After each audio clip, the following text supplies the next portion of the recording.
Salut, c'est Svette. Ça fait plus de 10 ans que j'ai une passion, le cosplay. Et aujourd'hui, je suis avec ma grand-mère qui va nous parler un peu de couture et de perruque. Ça va, mamie? Ça va. Mais tu peux me parler. T'es pas obligée de que regarder la caméra. Est-ce que tu peux nous parler un peu de ton parcours? Je suis venue à Paris quand j'avais 18 ans, On va changer de place. Ouais, c'est mieux là. Du coup, ma grand-mère aujourd'hui, elle a 92 ans. Avant, t'étais en Bretagne. Ouais. Donc j'ai cherché du travail, j'ai pas trouvé dans la couture. Donc j'ai pris le travail de vendeuse, et vendeuse jusqu'à la naissance de ma fille. Quand ma fille est née, je suis restée à la maison pour l'élever. Et tout en étant chez moi, j'ai travaillé pour un posticheur qui habitait Chaville. On faisait des perruques pour le musée Grévin, on faisait des postiches pour le théâtre. Après, on a travaillé pour les gens qui étaient malades d'un cancer. Et puis Et ça, t'as fait ça à peu près pendant combien de temps? 35 ans.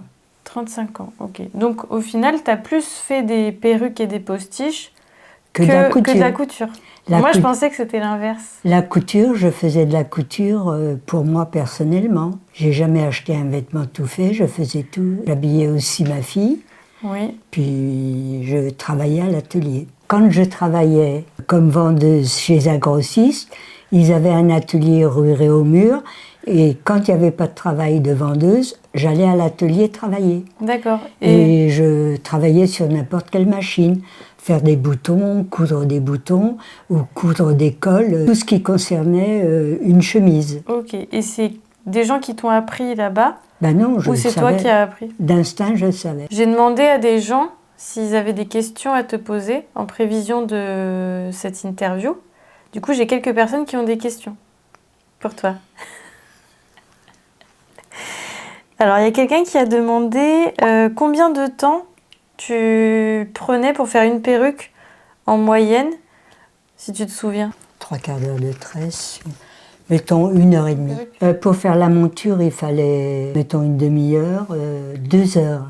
D'accord. La monture, faire la monture et monter la perruque, 2 heures. Un postiche, une queue de cheval, il fallait compter une demi-heure. Et tu faisais aussi les barbes? Oui. Ah ouais! On faisait les perruques de Père Noël et les barbes de Père Noël et la moustache. Et tout ça avec des vrais cheveux? Ou des vrais Ah non, poils? non, c'était du yak. Ah, du yak pour la barbe? Non, on travaillait le yak, on blanchissait, on travaillait le yak pour faire les perruques de Père Noël. D'accord. Et les barbes. Ok. Une monture, ça se faisait sur une machine à pilier. Et quoi le plus gros projet sur lequel tu as travaillé? C'est chez le posticheur. Ouais. On faisait des perruques, fallait implanter, fallait tresser à la machine des perruques moins chères. Et puis on faisait des postiches, même pour les coiffeurs. Ah, puis on travaillait aussi pour L'Oréal. Ouais. On homogénéisait les cheveux. Par exemple, 5 kilos de cheveux, on le partageait en petites mèches. Oui. On les mélangeait. Oui. Et pour avoir la même texture dans la mèche de cheveux. D'accord, ok. Quel type de fibre tu utilisais? C'est les cheveux naturels. C'était des cheveux naturels, ouais. Parce qu'aujourd'hui, c'est plus, on va plus avoir synthétique. On n'a pas la poupée qui va avec, mais en gros, là, c'est la monture qui allait du coup sur la tête d'une poupée. Voilà. Et on faisait la même chose en grand. Et là, tu avais un patron pour le découper? Oui, ou c'est toi qui le faisais? le patron. D'accord. Tu faisais tout en fait? Oui, j'ai recopié une perruque qu'on avait achetée, j'ai copié le modèle et puis on l'a fait. D'accord. Donc ça, c'était pour une poupée, et la poupée, tu la vendais? Ou c'était pour... Ah non, ça c'était pour une poupée personnelle. Pour toi, ouais, d'accord. Tu vois, c'est comme ça la perruque. Ouais, et après, du coup, il y a les petites Tiens, t'as mèches. un défait là. Voilà. Ouais. Ça, c'était pour une poupée, par exemple? Oui. Ok. Attends, On tressait le cheveu à la machine. Et on tressait aussi à la main. D'accord. Mais c'était plus cher. Quelqu'un a demandé quelle était ton étape préférée de création? Tout ce qui était postiche pour le théâtre, c'était agréable. Et est-ce que des fois, vous aviez des couleurs particulières? Ah bah oui. Par exemple, du rose ou du bleu? Non, de cheveux naturels. Donc ça, c'est la perruque de Maki. Un personnage Maki dans Jujutsu Kaisen. Hop. Bah oui, après tu prenais ce que tu voulais. Hein. Ouais. Du coup, là, c'est vert. Et t'as vu, est-ce que c'était comme ça, toi? Oui. Est-ce que tu vois une différence? Elle est bien faite. Hein. C'est bien fait, ça? Ah oui. Ça, c'est AliExpress. Hein. Hein? C'est un site chinois qui fait ça. Oui. Oui, ils font des belles choses. Hein. Ça fait naturel. Et ça, c'est moi qui l'ai faite, ça. Voilà. Tac. Alors, on tressait les cheveux. On mettait du blanc, du méché, quoi. Ouais, pour que ça fasse naturel. Ben, si tu vois, c'est tressé aussi. Oui. Ah ouais. Donc là, tu avais fait la structure aussi. La frange. Ouais. Et est-ce que des fois, pour que ce soit naturel, il y avait des endroits où vous deviez, où la personne, elle devait coller sur sa peau? Parce que maintenant, il y a des perruques comme ça. Oui, non. Où on peut coller en fait sur notre peau. Non, non. Avec de la colle à postiche. Bah, comme de la barbe, comme les fausses barbes, par exemple. Oui, par exemple, pour les hommes, on faisait des postiches pour hommes et il fallait le coller. Avec de la colle spécifique. Et ça tenait combien de temps? C'était juste pour la journée ou c'était pour tout le temps? Non, non, tu l'enlèves le soir. Hein. Ouais. Tu ne peux pas coucher avec ça. Ouais. Ta plus grande fierté dans ta vie? D'avoir quitté la Bretagne. D'avoir quitté la Bretagne et d'avoir rencontré mon mari. Oui. Parce qu'il faut que tu leur expliques.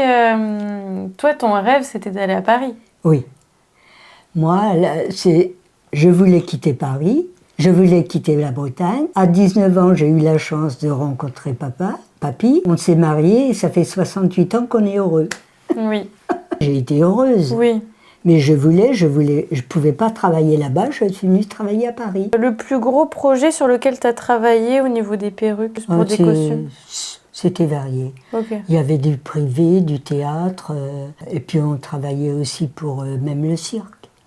Ah, c'est trop bien ça. Non, on travaillait partout où il y a des perruques. Hein. Donc au final, c'était un métier qui était utile à ce moment-là. Il a fermé qu'il y a 4 ans. On faisait aussi de la frisure. C'est quoi? On roulait les cheveux sur des bigoudis, oui, avec du papier journal. Oui. Et puis on ficelait ça et on faisait bouillir pour la frisure. Mais ça faisait quoi après? Le cheveu était frisé.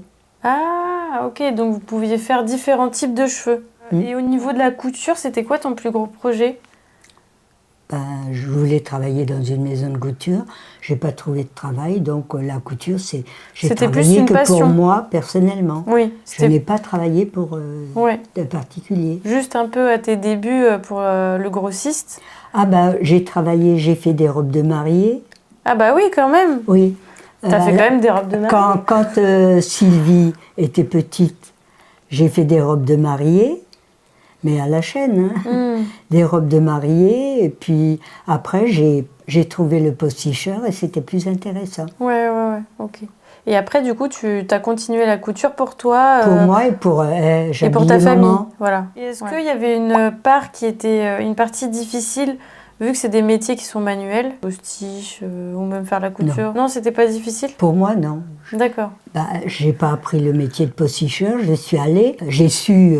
te débrouiller. On m'a dit, il faut refaire ça, je l'ai copié, je l'ai refait. En train de chercher des albums photos, et des vieilles photos, des anciennes photos de mon arrière-grand-père. Et donc là, on est en 1953-1967. Il n'y a pas beaucoup de photos de lui, en fait, malheureusement. Ah, c'est la carte d'identité de mon grand-père.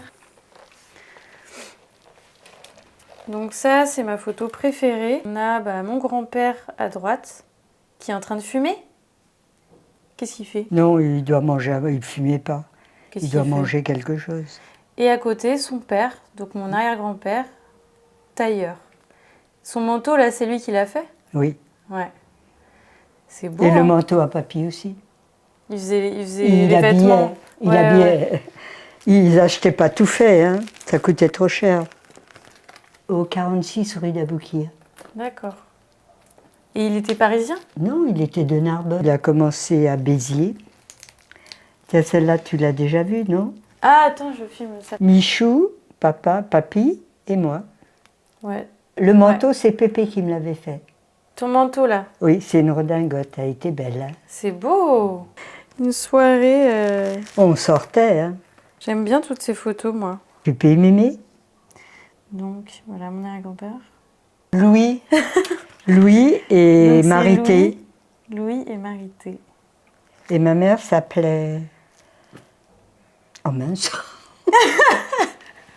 Mon père s'appelait Jean-Louis et Françoise. Ils avaient l'air sévères. Non, ils étaient gentils. Ils avaient l'air très sévères sur la photo. Non. Dire sur Louis, mon arrière-grand-père. Ben non, il était travailleur, il travaillait beaucoup. Il t'avait pas appris des petits trucs en couture? Ou Si, tu l'as observé? Il me donnait des conseils. Ouais. Il avait vu ce que tu faisais en couture? Oui. Il trouvait que c'était bien? Oui. Ah, attends, ça c'était du coup les grands-parents de papy. Ou tes grands-parents? Non, la grand-mère de papy. Elle était en noir. C'est normal? Ben regarde, mes parents aussi. Mais c'était normal qu'elle soit en noir, donc ça c'était le mariage Oui. en fait. Ta mère, elle s'est bien mise en noir. Ah bon? Ben, elle avait la cape noire. Oui, mais là, c'est carrément tout en noir. Oui. C'était normal. C'était... Ok, oui, c'était Et c'était en mode avant gothique. 1900, hein. Avant 1900, là, ouais. Mais je pense que cette photo, elle a été reagrandie par cet organisme de photographie, en fait. Oui. Il y a marqué Brest, rue de Paris. Ça doit être la grand-mère qui l'a faite. Ouais. Donc ça, c'était des costumes Que j'ai moi qui l'ai fait. que tu as fait toi-même. Oui. C'était en quelle année? En 62. Mardi Gras. Et donc ma mère, elle est là? Oui. Oui, elle est là. Oh là là, et le petit diable, c'est qui à côté? Didier, il était un diable. Trop mignon. Et là, ils sont encore tous les deux à la fête. Un arrière-grand-père. Là. Ouais, mon arrière-grand-père. De ton côté? Oui. De ton côté. Hein. Là, on parle plus de... Bah oui, tu vois les On parle plus du tailleur. Mais du coup, c'était dans quelle occasion?